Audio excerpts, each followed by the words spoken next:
Exercise का question number 5 देखिएगा, question सुनिएगा जी। द डिफरेंस बिटवीन वाला ना, the difference between two acute angles of A right triangle is, दिया हुआ है एक्सरसाइज का क्वेश्चन नंबर 5 में।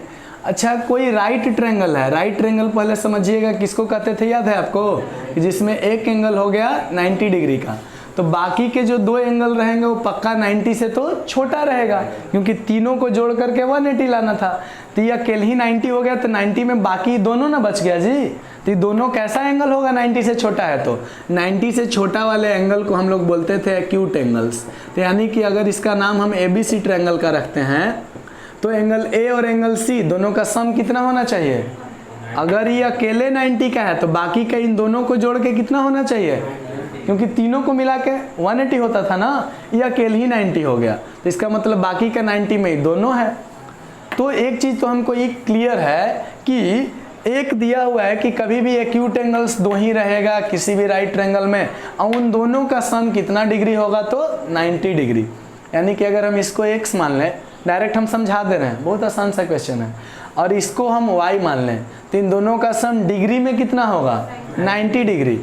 रेडियन में डायरेक्ट निकालना चाहते हैं आप, क्वेश्चन में दिया हुआ है कि find this angles in radian and degree, दोनों में बोलबे किया है, तो चलो दोनों में ही निकालना ही है, तो टेंशन क्यों ले रहे हैं। तो डिग्री में ही आते हैं, x प्लस वाई का वैल्यू कितना दिया हुआ है 90 डिग्री। क्वेश्चन में बोला कि जो डिफरेंस है दोनों का, यानी कि क्या x माइनस वाई है, वो कितना दिया हुआ है, difference of angles π/5 radian, π/5 radian. एक रखिएगा डिग्री में, एक रखिएगा रेडियन में, तो नहीं ना कैलकुलेट हो पाएगा, तो इसको भी बदल लीजिए किस में, डिग्री में, नहीं तो इसको भी बदल लीजिए रेडियन में, सेम रखिएगा ना, अचीव कर लो।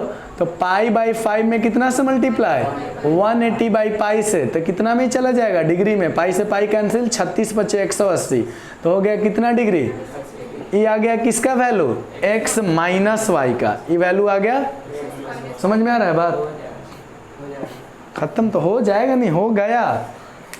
अब बोलना चाहिए कि हाँ सर हो तो गया, आप कुछ ही बता रहे हैं, अब तो ये 10th लेवल का बात, अब तो हो गया ना खत्म, अब तो हो गया, क्रेडिट खा जा रहे हो तुम मेरा। अभी भी ऐसा बताया ना, मतलब दिखाया कि अब बना लेंगे, छोड़ दीजिए, नहीं अब तो बना दिए थे हम। हाँ नेक्स्ट कौन सा, और कोई क्वेश्चन, कोई नहीं, पक्का 15 एक्सरसाइज का 15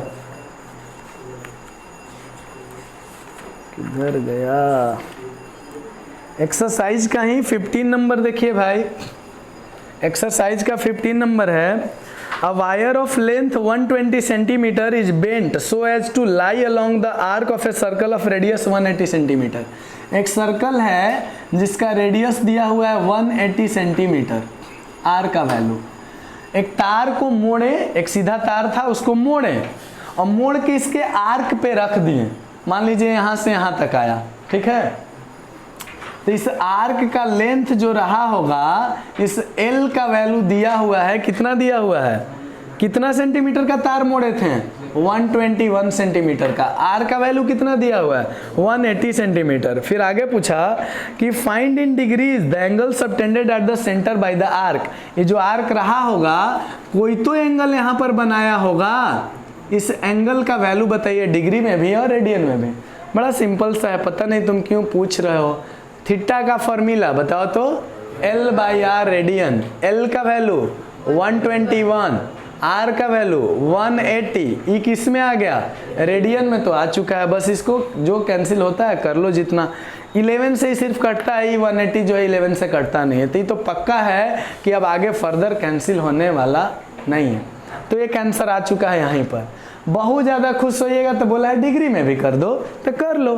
181/180 में डिग्री में करने के लिए कितना से मल्टीप्लाई 180/π से, पाई का वैल्यू यहाँ पर पुट कर लीजिएगा, पाई का वैल्यू 22 नीचे रह जाएगा, ऊपर चला जाएगा 7। अभी आ गया किस में, डिग्री में। लुक एट हियर नो, जब हम बोल रहे हो तो यहाँ देखिए, ठीक है। 180 से 180 कैंसिल, अब ये कटेगा 11 से 2 बार और 11 से कितना बार 11 बार। अब जो है फाइनल अब नहीं कटा है, 77/2 डिग्री। डिग्री को पॉइंट में नहीं करते थे, याद है बात, डिग्री को कैसे लिखते थे, अगर बाई में चला गया तो 38 का ही हाफ हो जाता 76, 38 2 जा 76।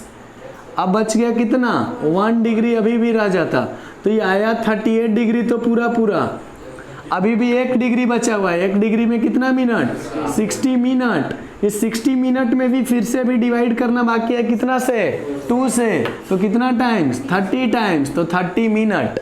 तो जब आंसर लिखेंगे फाइनली हम लोग, तो 77/2 डिग्री को ऐसे जनरली नहीं लिखा जाता है कि 35.5 डिग्री, ऐसे भी लिख सकते थे, लेकिन जनरली ऐसे बुक में नहीं मिलेगा आंसर। आपको मिलेगा कि जब हम डिग्री को किस में कन्वर्ट कर सकते हैं, मिनट में, तो कर लिया जाए ना, तो आंसर 2 आ गया। एक अगर रेडियन में देखिएगा तो हो गया कितना, 121/180, और डिग्री में देख लीजिए कितना है 100। अब किस में पूछा है, डिग्री में ही पूछा है, तो आ गया डिग्री में 38.5। क्लियर है? तुम छापना चाहोगे कि इरेज करूं? पक्का? ओके। और कोई क्वेश्चन? और कोई क्वेश्चन है तो बोल लो। एक क्वेश्चन क्वाड्रिलेटरल वाला था, क्वाड्रिलेटरल्स का एंगल एपी वाला, वो बन चुका है सबसे। हाँ, बनाए ही नहीं हो, अभी से क्वेश्चन छोड़ना मत सीखो, ये मत क्या छोड़ो ना, एक को नहीं छोड़े हैं, बर्डन हो जाएगा आगे एग्जाम टाइम में। और इसमें का कोई पूछना है तो देख लो भाई। बाकी सब बन गया है? पक्का? श्योर हो? अगला टॉपिक शुरू करें। ट्रिग्नोमेट्रिक और सर्कुलर फंक्शन शुरू करें हम लोग। रेडी हैं? अब यहां से the real battle begins. Now concentrate. ठीक है? तो एक छोटा सा आपके लिए रिकॉल है। रिकॉल ही था कि साइन कॉस टेन, सबका थीटा का फॉर्मूला याद है आपके पास क्या? बोलिए तो। साइन का कॉस का b/h और टेन का p/b। हम बोले थे आपको कि एक बार थोड़ा सा रिकॉल कर लीजिएगा, याद था ना आपको? साइन कॉस टेन, फिर होता था साइन का रेसिप्रोकल कौन होता था? कॉसेक। इसका जस्ट रेसिप्रोकल था, इसका उल्टा, तो इसका फॉर्मूला क्या होता था? h/p। कॉस का रेसिप्रोकल होता था सेक थीटा, इसका फॉर्मूला होता था h/b। और टेन का रेसिप्रोकल होता था कॉट थीटा, इसका होता था b/p। इतना तो आपको याद था, ये सब 10th में पढ़ के आए हैं। फिर आप सीख के आए थे कि अगर हम फर्स्ट वाले में सेकंड वाले से डिवाइड कर दें तो थर्ड वाला रिजल्ट आ जाता था। मतलब क्या कि अगर हम किससे डिवाइड कर लें, साइन में हम डिवाइड कर लेते थे किससे, तो sine theta by cos theta किसका फॉर्मूला था? टेन थीटा का। और सुनिए, इसी का उल्टा कर दें तो cos theta by sine theta किसका फॉर्मूला था? कॉट थीटा का। टेन का उल्टा कौन होता था? कॉट। इतना फॉर्मूला के बाद 3 ठो स्क्वायर फॉर्मूला पढ़े थे। एक पढ़े थे कि sine square theta plus cos square theta equals to में कितना? 1। दूसरा पढ़े थे एस स्क्वायर बोले तो sec square minus tan square बोले तो टी स्क्वायर, कितना? 1।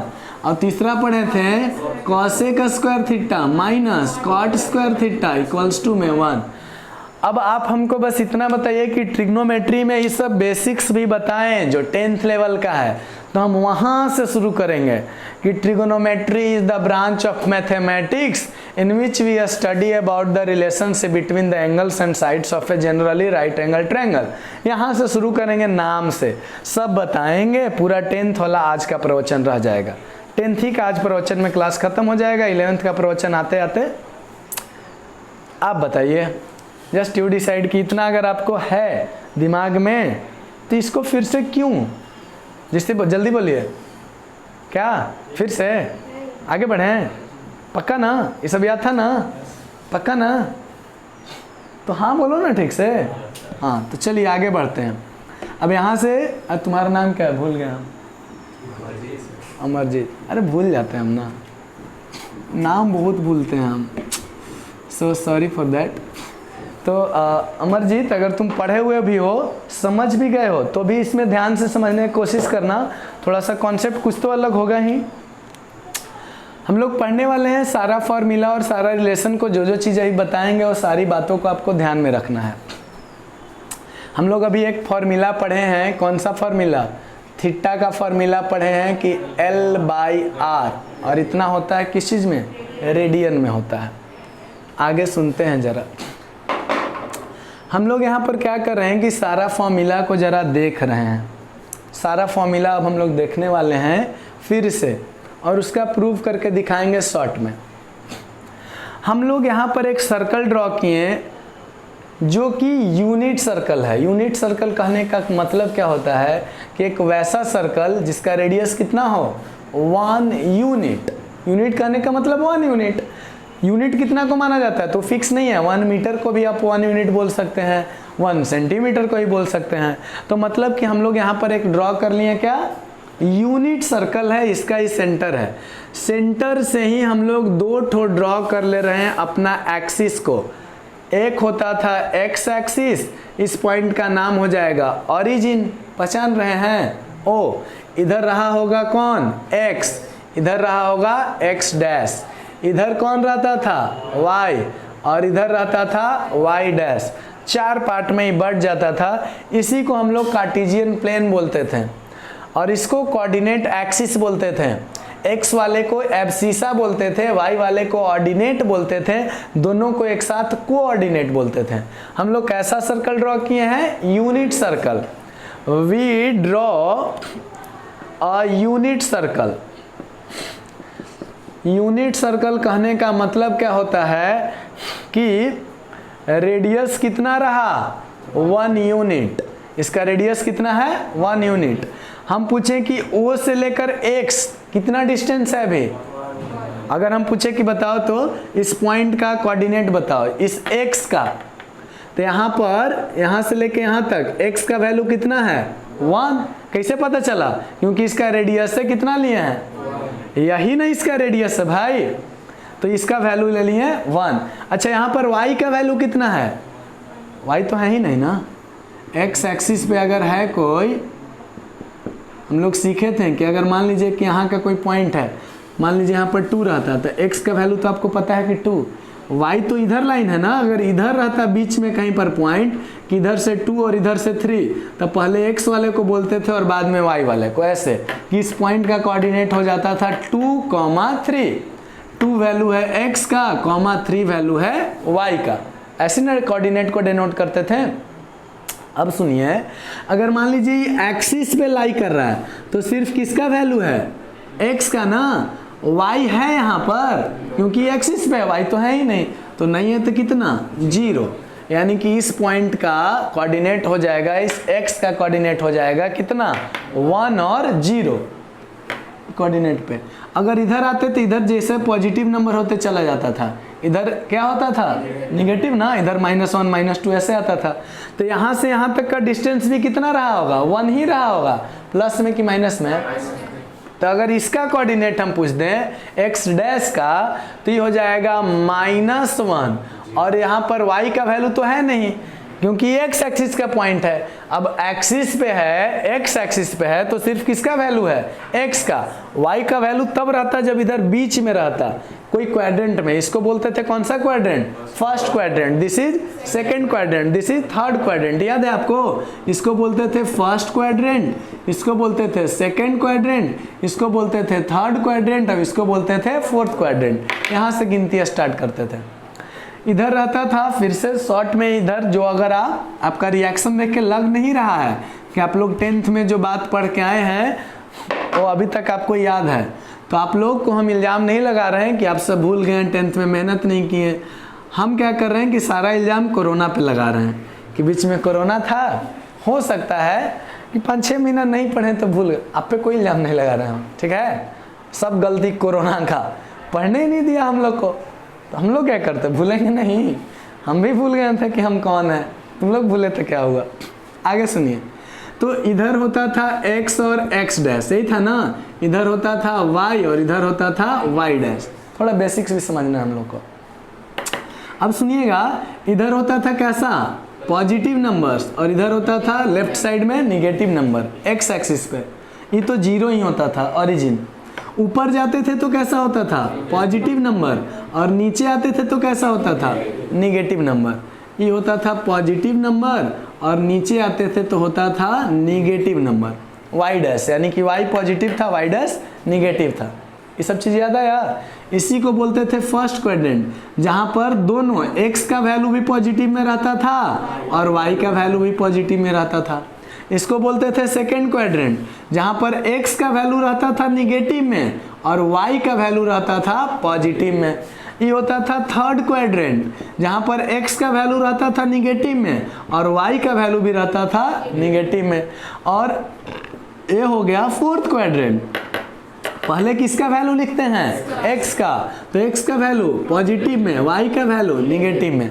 ये आपका बेसिक्स था, 9th पढ़ के आए हैं तो उतना बस हम आपको याद दिला दिए हैं, याद दिला है। 11th का पार्ट नहीं है अभी, इससे रिलेटेड आएगा लेकिन, तो इसके लिए आपको फर्स्ट क्वाड्रेंट सेकंड क्वाड्रेंट पहचानने आना चाहिए। अब आगे सुनिए, अगर हम पूछें कि y का जरा सा बताइए कोऑर्डिनेट, तो यहाँ पर x का वैल्यू कितना रहा होगा? x का तो कुछ वैल्यू ही नहीं है क्योंकि कौन से एक्सिस पे है? y एक्सिस पे है। बीच में रहता तब ना कुछ x का वैल्यू भी होता, ये तो y एक्सिस पे है तो x का कोई वैल्यू नहीं है, यानी कि x कितना है? 0 है। y का वैल्यू कितना है? तो यहाँ से यहाँ तक अभी तो रेडियस है और हम रेडियस को कितना लिए हैं? 1 यूनिट, तो इसका वैल्यू हो जाएगा 0 1 कोऑर्डिनेट का वैल्यू। y डैश का अगर हम निकालें तो यहाँ पर भी x का वैल्यू कितना, क्योंकि y एक्सिस का पॉइंट है, y एक्सिस के पॉइंट पे x का वैल्यू 0, x एक्सिस के पॉइंट पे y का वैल्यू 0, तो यहाँ पर हो गया 0। और चूंकि यहाँ से यहाँ तक डिस्टेंस रहा होगा कितना? माइनस में ना 1, नीचे आते हैं तो क्या हो जाता था? निगेटिव में ना, माइनस में ना, तो -1। ये चारों पॉइंट का हम लोग क्या कर रहे हैं, तो हम लोग मान लीजिए कि यहाँ पर एक आर्क लेते हैं, वी जस्ट टूक एन आर्क।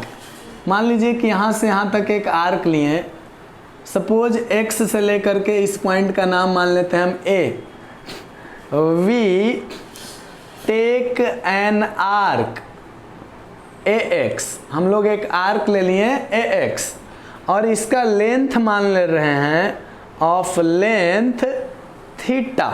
हम लेंथ को थीटा मान ले रहे हैं, जो l होता था ना उसी को क्या मान ले रहे हैं? तो थीटा मान ले रहे हैं। इसका लेंथ कितना है अभी? a से लेकर x तक का थीटा। आर्क को ऐसे रिप्रेजेंट करते हैं, आर्क के ऊपर ऐसा साइन दे देते हैं, ax आर्क है। तो यह जो एंगल बनाया होगा यहाँ पर, ये जो एंगल बनाया होगा ना, कहाँ पर एंगल बनाया होगा? सेंटर पे एंगल बनाया होगा। तो एंगल का वैल्यू कितना होगा? ऐसे एंगल बनाया होगा, अगर इसको हम ऐसे जोड़ लें तो यहाँ पर एक एंगल बन रहा है पॉजिटिव डायरेक्शन में। हम लोग सीखे थे कि अगर इस एंगल AOX का वैल्यू निकालना है, AOX का वैल्यू निकालना है, तो थीटा का फॉर्मूला क्या होता था? L/R। L बोलते थे लेंथ ऑफ आर्क को, और इस बार लेंथ ऑफ आर्क का नाम रखे हैं क्या? AX। यही ना है लेंथ ऑफ आर्क, AX। नाम, वैल्यू तो माने हैं क्या उसको?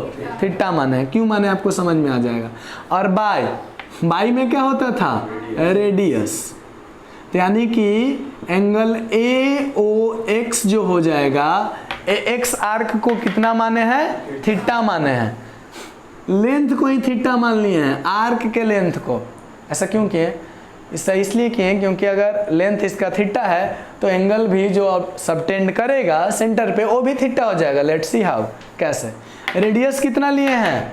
1 लिए हैं, तो यानी कि 1 खत्म ना, यानी कि एंगल AOX जो हो जाता वो कितने रेडियन का हो जाता? थीटा रेडियन का। यानी कि इसका जो वैल्यू है वो कितना है? तो थीटा रेडियन है। कब? मोबाइल ना साइलेंट करके सब लाओगे, रिंग में कोई नहीं मोबाइल लाओगे। आई एम अलाउइंग मोबाइल, आपको आना है दूर से तो मोबाइल ला सकते हो, रिंग में नहीं होना चाहिए। अच्छा, मेरा भी रिंग में होगा, कल से हम भी साइलेंट करके रखेंगे, तुम लोग भी साइलेंट करके रखना, ठीक है ना? हाँ, इक्वालिटी ब्रो। आगे चलते हैं। तभी आपको ये चीज़ समझ में आ रहा है कि एंगल AOX जो रहा होगा, इसका वैल्यू, एंगल का वैल्यू कितना रहा होगा? थीटा या थीटा रेडियन। रेडियन अब नहीं लिखेंगे तो समझ जाइएगा ना कि रेडियन अंडरस्टूड है। हम लोग अब क्या कर रहे हैं, तो A से परपेंडिकुलर ड्रॉप कर ले रहे हैं ताकि एक ट्रायंगल बन जाए। एक राइट एंगल ट्रायंगल बनाएंगे तभी तो सारा कुछ लगा पाएंगे। सपोज हम इसका नाम मान लेते हैं B, और यहाँ पर हम लोग क्या ड्रॉ कर लिए हैं? परपेंडिकुलर। लिख ले रहे हैं कि वी ड्रॉ, हम लोग ड्रॉ कर लिए AB ड्रॉ किए हैं परपेंडिकुलर, AB परपेंडिकुलर टू किस पे? OX। ये जो OX था ना, इस पे हम A से AB से क्या ड्रॉ कर लिए, परपेंडिकुलर ड्रॉ कर लिए। परपेंडिकुलर का साइन समझ रहे हैं ना, 90 डिग्री। अब आपको एक ट्रायंगल दिखने लगा होगा, समझ रहे होंगे आप कि हम परपेंडिकुलर क्यों ड्रॉ किए हैं। अब एक राइट एंगल ट्रायंगल दिख रहा है आपको ABO, जिसमें एंगल कितने का है, थीटा डिग्री का, प्लस में कि माइनस में, पॉजिटिव एंगल है कि निगेटिव एंगल है, दिख रहा है ना, कौन सा डायरेक्शन में है, एंटी क्लॉकवाइज है, बोले तो पॉजिटिव एंगल। अगर ये नीचे की ओर रहता, यही एंगल अगर हम नीचे की ओर ले लें तो कैसा एंगल कहलाने लग जाएगा, निगेटिव एंगल कहलाने लग जाएगा। तो हम लोग यहाँ पर ऐसे कर लिए। अब आगे सुनिएगा, अगर हमको इस OB का वैल्यू निकालना है तो OB का वैल्यू कैसे निकलेगा। OB जो है इस ट्रायंगल का, इस थीटा के लिए क्या कहला रहा है, बेस। आपको याद है ये बात, 10th में सीखे थे हम लोग कि कोई भी एंगल के लिए बेस कौन होता है, बेस वो होता है जिसमें एंगल होता है, और एंगल के सामने वाला होता है परपेंडिकुलर। 90 के सामने वाला होता था हाइपोटेनस। तो ये हो जाता है जिसमें एंगल लाई करे वो बेस, 90 के सामने वाला हाइपोटेनस, और एंगल के सामने वाला परपेंडिकुलर। इस एंगल थीटा के लिए बेस कौन है, OB। इस एंगल थीटा के लिए परपेंडिकुलर कौन है, AB। और हाइपोटेनस तो साफ साफ दिख रहा है, कौन सा, OA। अच्छा, अभी OA का वैल्यू कितना है, कोई बता सकते हो क्या, OA का वैल्यू। हाँ, इतना देर से OA तो रेडियस है ना, और रेडियस कितना था, इतना देर लगा रहे हो, ये तो सब तो रेडियस है, O सेंटर है ना, तो सब रेडियस है। अच्छा आगे सुनते हैं। तो हम लोग अब सब फॉर्मूला निकाल रहे हैं ना, सारा फॉर्मूला आपको याद है ना। साइन लगा रहे हैं, कौन से ट्रायंगल में हम लोग आ गए, इन राइट ट्रायंगल ABO में आ रहे हैं, राइट ट्रायंगल ABO में। तो अगर हम पूछे आपसे कि साइन थीटा का वैल्यू बताइए, साइन थीटा का फॉर्मूला पढ़े हैं आप P/H। अब P/H लिखना जरूरी नहीं है, अगर आपके मन में है तो ठीक है, लिख ले रहे हैं आज भर हम, ठीक ना, अभी आपको छूट दे रहे हैं 10th वाला पर। तो इस एंगल थीटा के लिए परपेंडिकुलर कौन है, परपेंडिकुलर है AB, और बाय हाइपोटेनस कौन है, तो हाइपोटेनस है, बताइए AO, हाइपोटेनस है AO, जिसका वैल्यू अगर हम पुट करते हैं तो साइन थीटा का वैल्यू मिल जाता। अच्छा एक और बात, यहाँ से यहाँ तक OB का ही डिस्टेंस हमको नहीं पता है, यहाँ से यहाँ तक OB के डिस्टेंस को हम कुछ मान भी सकते हैं। आप इसको कुछ मानना चाहिएगा, OB और AB के डिस्टेंस को कुछ मानना चाहिएगा। AB का डिस्टेंस भी नहीं पता, OB का डिस्टेंस भी नहीं पता, कुछ मान लें हम, आगे मान लेते हैं आगे, तो ज़्यादा आसान रहेगा आपको। सपोज मान लिए हम कि जो OB रहा होगा ना, मान लिए कि लेट OB को कितना मान लें, कितना यूनिट का ही रहा होगा। अरे इस लेंथ को कुछ मान लेते हैं, x एक्सिस पे तो मान लेते हैं इसको x यूनिट, कितना यूनिट मान लेते हैं, 1 नहीं है अभी, 1 कहाँ से कहाँ तक है, O से लेके कैपिटल X जहाँ तक लिखे हैं वहाँ तक है भाई, दिख रहा है ना। हम बस OB का बात कर रहे हैं। AB को अगर AB को कुछ मान ले रहे हैं, AB जो है पॉइंट Y एक्सिस का, तो मान लेते हैं कि AB कितना रहा होगा, AB को मान ले रहे हैं Y यूनिट्स मान ले रहे हैं। अच्छा इससे आपको परेशानी नहीं ना, इसको हम मान ले रहे हैं सपोज कितना यूनिट, X यूनिट। अब इसको मान ले रहे हैं कितना यूनिट, Y यूनिट, ठीक है। तो अगर हम अभी अगर आपसे पाइथागोरस लगाने के लिए बोल दें कि पाइथागोरस लगा के बता, पाइथागोरस थ्योरम सीखे हो क्या, तो क्या सीखे हो कि P² + B² = में, बोले तो P है कौन, Y², B है कौन, X², Y² + X² = H कौन है, 1, यानी कि 1 का वैल्यू आ जाएगा X² + Y², ऐसा लिख सकते हैं। चलिए अब आगे आते हैं। नाउ अब फॉर्मूला सारा निकालते हैं। साइन थीटा का फॉर्मूला होता था P/H, तो P कौन है, अब डायरेक्ट आप बता सकते हैं ना, डायरेक्ट बताइए ना। AB का वैल्यू मान लिए, इसी दिन के लिए तो माने हैं भाई, बार बार AB लिखना पड़ता ना हमको, इसलिए उसको Y यूनिट मान लिए। अब आप डायरेक्ट क्या हमको बोल सकते हैं, AB कितना है, Y, तो हम लोग बोल दिए P का वैल्यू है Y/H का वैल्यू कितना, h कितना है, तो y/1, यानी कि साइन थीटा का वैल्यू किसके बराबर हो गया, ये जो y है ना, ये वैल्यू बराबर हो गया किसके, साइन थीटा के बराबर हो गया। अच्छा कॉस थीटा का इसी तरीके से बता दीजिए, कॉस थीटा कितना, तो कॉस थीटा का फॉर्मूला होता था b/h ना, तो इस थीटा के लिए b ढूंढ रही है, b कौन है, OB, और OB का वैल्यू हम डायरेक्ट क्या मान लिए हैं, x, और बाई h कितना है 1, तो हम लोग बोल सकते हैं कि जो OB है ना, जिसका वैल्यू हम कितना माने हैं x, इसको हम चाहें तो आगे जरूरत पड़ेगा तो क्या लिख सकते हैं, cos थीटा। फिर से सुनिएगा, ये बड़ा इंपॉर्टेंट बात हो रहा है कि ये जो है ना y जो आया है किसी भी पॉइंट का, मान लेते हैं a पॉइंट का भी कोऑर्डिनेट कितना रहा होगा, ये पॉइंट का नाम क्या माने हैं हम लोग a, तो अगर यहाँ से यहाँ तक x माने हैं तो इसका कोऑर्डिनेट x का वैल्यू रहा होगा x, और यहाँ से यहाँ तक क्या माने हैं y, तो इसका y वाला एक्सिस का वैल्यू रहा होगा y। अभी इस a का पॉइंट a आपको दिखता है, फिर से सुनिएगा, नहीं समझ में आ रहा है आपको, ऐसा हमको लग रहा है, रिएक्शन आप ऐसा ही दिए, फर्स्ट क्वाड्रेंट में हम चल रहे हैं, ठीक है। मान लेते हैं कि एक पॉइंट है यहाँ पर ऐसे, यहाँ पर नीचे लिख दिए हैं हम 3 और यहाँ पर लिख दिए हैं 4, इन दोनों से ऐसे ही पॉइंट जुड़ के ही बना है, ठीक है, ऐसे ही जुड़ के ही पॉइंट को इससे बना हुआ है।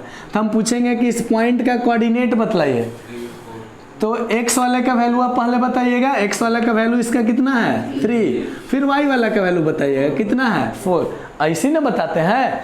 हम पूछे कि a वाले का बताइए, तो a से परपेंडिकुलर नीचे आते तो हम मिल जाता है b तक, तो b तक का डिस्टेंस को क्या माने है x, तो इसका वैल्यू x कोऑर्डिनेट का x ही है। अगर हम पूछते कि इसका y वाले का वैल्यू कितना, तो इधर जाते, तो यहाँ से यहाँ तक कितना था y, इधर ही ना जाते थे तो यही वाला डिस्टेंस देखते थे ना, और ये वाला डिस्टेंस को हम क्या मान लिए हैं, y मान लिए हैं। तो हम अभी a का कोऑर्डिनेट पूछें तो कितना हो जाएगा x, y, a का कोऑर्डिनेट कितना हो जाएगा x, y। मजे की बात क्या है कि जहाँ पर x अब अगर हम बोलें तो आपको समझना होगा क्या, cos थीटा, x का वैल्यू किसके बराबर, साफ साफ दिख रहा है आपको भाई, और y का वैल्यू किसके बराबर, तुमको नहीं दिख रहा है, तो जब हाइट छोटा हो तो आगे बैठा करो, ठीक है, तो बाद में फिर ऐसे ऐसे मुंडी करोगे क्या, रोशन का ही हाइट थोड़ा, क्या तुम बचपन में कॉम्प्लान पिए थे क्या, ऐसा तो नहीं ना था कि मम्मी सब भाई बहन के लिए कॉम्प्लान लाती होगी, तो जो है मतलब एक बार पी भी लिए जाके, नहीं ना, हाँ 2 फांका मार ले, ऐसा नहीं ना, दवा खा के लंबा हुए हो, दवा खा के लंबा हुए हो, अरे वो आता है, वो पता है हमको, दवा नहीं खाना चाहिए, आई नो उसका बहुत साइड इफेक्ट है, स्पीड हाइट। चलिए tan थीटा देखते हैं, tan थीटा का फॉर्मूला आपको पता है क्या, उतना अब नहीं बोलना है ना, थोड़ा स्टैंडर्ड फॉर्मूला बोलिए, sign theta by cos theta, ये भी तो सीख चुके हैं आप। tan थीटा का फॉर्मूला आप जानते हैं ना, sine theta by cos theta, तो sine theta by cos theta कहने का मतलब कितना, साइन थीटा बोल रहे हैं y को और कॉस थीटा बोल रहे हैं किसको। एक और बात, यहाँ पर x is not equals to 0, इसका मतलब आप समझिएगा थोड़ा सा। आज हम लोग सीखे हैं कभी भी 0/1 है या 0 कोई भी नंबर है, 0 में हम किसी नंबर से डिवाइड करते हैं, 0 कहाँ रहे, न्यूमरेटर में, और कोई भी नंबर रहे डेनोमिनेटर में, तो इसका वैल्यू हमेशा आता है 0। ऐसा इसलिए क्योंकि 1 से आपको डिवाइड करना है, कितना में डिवाइड करना है, 0 में, तो कितना बार लगेगा, तो 0 बार, खत्म। कोई भी नंबर से 0 मल्टीप्लाई करके कितना आ जाता है 0, तो रिजल्ट आ जाता है 0/1 का 0। लेकिन अगर हम इसी का जस्ट अपोजिट पूछ दें,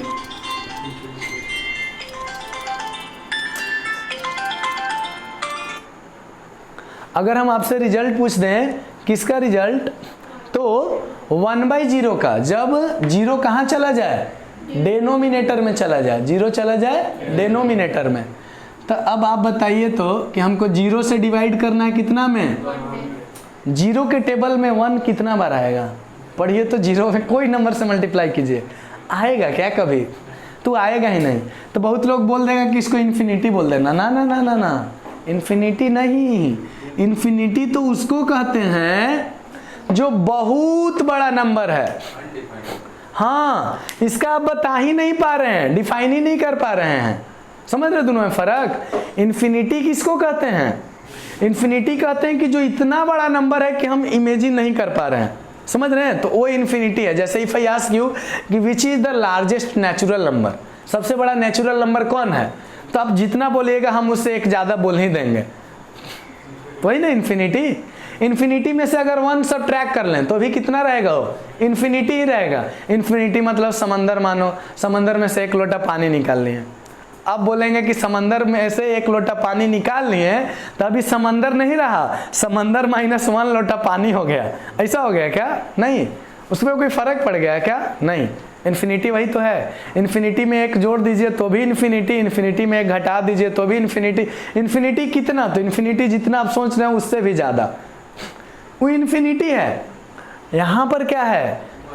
इसका वैल्यू इतना नहीं है कि इतना बड़ा है कि हम नहीं बता पा रहे हैं, ऐसा नहीं कुछ हो रहा है। यहां पर क्या हो रहा है कि हम बता ही नहीं पा रहे हैं, आ ही नहीं रहा, आंसर है नहीं, क्योंकि 0 से डिवाइड कर रहे हैं कितना में? 1 में। तो 0 के टेबल में 1 तो आता ही नहीं है।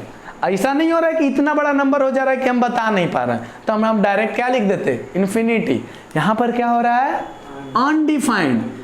तो अगर आपको कोई ऐसा बता दे कि इन्फिनिटी और अनडिफाइंड दोनों सेम है, ऐसे करके साइन दे देगा, बोलेगा अनडिफाइंड इन्फिनिटी सेम है, मानो नहीं, दोनों में फर्क है। कभी कभी दोनों सेम हो सकता है, लेकिन हमेशा दोनों सेम हो जाए it is not necessary. Clear है? तो कभी भी हम लोग ये बात को याद रखेंगे कि कभी भी डेनोमिनेटर में, बेस में, सॉरी बेस कहना उचित नहीं होगा, डेनोमिनेटर ही, डेनोमिनेटर में 0 नहीं आना चाहिए। और अगर डेनोमिनेटर में 0 आ गया तो गलत हो जाएगा, वो पूरा का पूरा इक्वेशन ही क्या बन जाएगा? अनडिफाइंड। हम डिफाइन ही नहीं कर पाएंगे उसको। तो कभी अगर आप tan थीटा लिख रहे हैं तो tan थीटा का फॉर्मूला क्या होता है? y/x। इन दोनों में तो डेनोमिनेटर नहीं ना था। sin थीटा का वैल्यू क्या था? y। cos थीटा का वैल्यू क्या था? लेकिन tan थीटा का वैल्यू आया y/x। लेकिन ध्यान रखना है कि x का हर एक वैल्यू को ही सपोर्ट नहीं करेगा, लेकिन 0 को छोड़ करके। जब अगर x का वैल्यू डेनोमिनेटर में, यानी कि किसका वैल्यू? cos थीटा का वैल्यू क्या हो जाए? 0 हो जाए, तब tan थीटा का वैल्यू हो जाएगा अनडिफाइंड। cos थीटा का वैल्यू 0 कितना में होता है? cos कितना का वैल्यू 0? कितने डिग्री एंगल का? cos 90 डिग्री का। तो अगर cos में 90 डिग्री का वैल्यू लेते हैं तो वो आ जाता कितना? 0। इसका मतलब क्या हुआ कि उसमें tan में अगर हम 90 जाएंगे तो उसका वैल्यू कोई बता नहीं सकता है। tan का 90 कोई नहीं डिफाइन कर सकता है, अनडिफाइंड। अच्छा, आपको 90 वाला इससे परेशानी हो रही है याद करने में, आपको एक तरीका बताएंगे। आपको टेंशन नहीं लेना है, जितना वैल्यू है ना सब हम अपने तरीका से फिर से 11th में याद करवाएंगे। सारा फॉर्मूला का अभी हम बैठ के ट्रिक बना रहे हैं, ठीक है? अभी तुम लोग के जाने के बाद ना, जब भी हम खाली होते हैं रात के 12-1 बजे तक बैठ के, नींद नहीं ना जब तक आता है, हेडफोन्स ऑन, वर्ल्ड गॉन। आप आए होंगे तो देखे होंगे बोर्ड पे कुछ कुछ लिखा हुआ था, देखे थे लिखा हुआ? हाँ, तो बैठ के खुद से ना हम आप लोग के लिए तरीका ढूंढते रहते हैं कि कैसे पढ़ाएं ना कि आसान हो, कौन सा ट्रिक से याद करें आप, तो उसका ट्रिक बताएंगे, डोंट वरी। आगे सुनते हैं। tan थीटा पता चल गया, कितना हो गया? y/x। अच्छा, बाकी सब भी निकाल ही लेते हैं। यहाँ पर इसी के साथ है भाई, इसको एक साथ लिख लीजिएगा। cosec थीटा का फॉर्मूला क्या होता था? cosec थीटा का फॉर्मूला उतना काहे बोल रहे हैं? हाँ, जैसे वो बोला वैसे बोलिए, 1/sin। साइन का क्या था? रेसिप्रोकल। तो साइन तो निकाल चुके हैं ना y, तो y का रेसिप्रोकल कितना? लेकिन यहाँ पर भी ब्रैकेट में एक बात हम हाईलाइट करना चाहेंगे, क्या? कि डेनोमिनेटर में कौन आ चुका है? y का वैल्यू 0 नहीं होना चाहिए, और अगर y का वैल्यू 0 हो गया तो अनडिफाइंड। y कौन था हमारा? साइन। साइन में कितना का वैल्यू? 0, तो खुद 0 डिग्री का। तो साइन 0 डिग्री का वैल्यू कितना होता है? 0। साइन में वैल्यू इंक्रीज करता था ना, तो साइन 0 डिग्री का वैल्यू, कॉसेक 0 का वैल्यू कितना? तो 0 का जैसे रेसिप्रोकल करते तो क्या हो जाता? यानी कि कॉसेक 0 डिग्री को कोई डिफाइन नहीं कर सकता है। क्यों? क्योंकि डेनोमिनेटर में तो 0 बन गया। और सुनिएगा, कॉसेक के बाद आता था और कौन सा, सेक थीटा। सेक किसका रेसिप्रोकल था, कॉस थीटा का ना। तो कॉस का फॉर्मूला है कितना, कॉस का वैल्यू x, कॉस का वैल्यू क्या निकाले हैं, तो क्या हो जाएगा 1/x। और यहाँ पर एक और बात हम क्या हाईलाइट करके बता देंगे कि x is not equals to 0। अच्छा, आप पूछिएगा कि सर ये बार बार ऐसा लिखना जरूरी नहीं, कोई ज़रूरी नहीं है। ये हम आपके लिए इसलिए लिख रहे हैं ताकि आपको सहूलियत हो पहचानने में कि अगर x का वैल्यू 0 हो जाएगा तो इस पूरे का वैल्यू हम डिफाइन नहीं कर पाएंगे। जब भी आप कोई क्वेश्चन बना रहे हो तो उस वक्त ध्यान देना होगा कि अगर मान लीजिए सेक का वैल्यू निकाल रहे हैं तो देखना होगा कि x बोले तो कौन, कॉस, कॉस का वैल्यू 0 नहीं लेना है। कॉस अगर 0 वाला लेना है तो वो सेक जो हो जाएगा अनडिफाइंड, तो क्वेश्चन बना ही नहीं पाइएगा, क्योंकि अनडिफाइंड का वैल्यू कितना लिखिएगा। हम बोल दिए आपसे कि सेक 0 डिग्री में मल्टीप्लाई कीजिए 5 से, और ऐसा करके कोई ऐसा बड़ा सा क्वेश्चन बना दिए बाई इतना ऐसे ऐसे करके, तो आप सेक 0 का वैल्यू लिखिएगा कितना, सेक 0 का 0, सेक 0 कहने का मतलब कितना, कॉस में 0 होता था। अच्छा सेक आ गया ना, सेक 90 बोलने हैं, सॉरी, कॉस में किसका वैल्यू होता है 0 डिग्री, 90 का ना। तो कॉस में 90 अगर 0 है तो कॉस 90 1/cos 90 कितना हो जाता, 1/0। तो सेक 90 का वैल्यू कितना हो जाएगा, अनडिफाइंड। अगर हम बोल दें कि सेक 90 डिग्री, कोई भी फॉर्मूला बना रहे हो तो उसमें हम सेक 90 वाला फॉर्मूला कभी नहीं यूज करेंगे क्वेश्चन बनाते वक्त। ये चीज़ समझ रहे हो तुम, नहीं समझ रहे हो, फिर से समझाते हैं। नहीं समझ में आया तो रिएक्शन दो और पूछो, हमको लगा कि नहीं समझ रहे हो। एक क्वेश्चन दे रहे हैं हम आपको, ऐसा क्वेश्चन तो क्या होंगे ना, सेक 90 degree multiplied by cos 30 degree plus 1/2 evaluate, ऐसा क्वेश्चन दे दिए, ठीक है। तो जैसे ही आप देखें कि यहाँ पर क्या आ चुका है, सेक 90, यानी कि बाई में इसको ले जाएं तो क्या 1/cos 90। सेक किसका रेसिप्रोकल, कॉस का। आगे सुनिए, आगे अभी जो है अभी जस का तस, cos 90 का वैल्यू कितना होता है 0, तो ये तो आ गया कितना 1/0। आगे कुछ भी रहे, कितना भी बड़ा कैलकुलेशन रहे, एगो आ गया अनडिफाइंड, तो आगे कुछ रहेगा तब कैसे डिफाइन करेंगे, जिसको हम डिफाइन ही नहीं कर सकते हैं, जो अनडिफाइंड है उसमें 2 जोड़ दें, घटा दें, मल्टीप्लाई करें तो कैसे करें, वो तो अपने आप में डिफाइन है ही नहीं।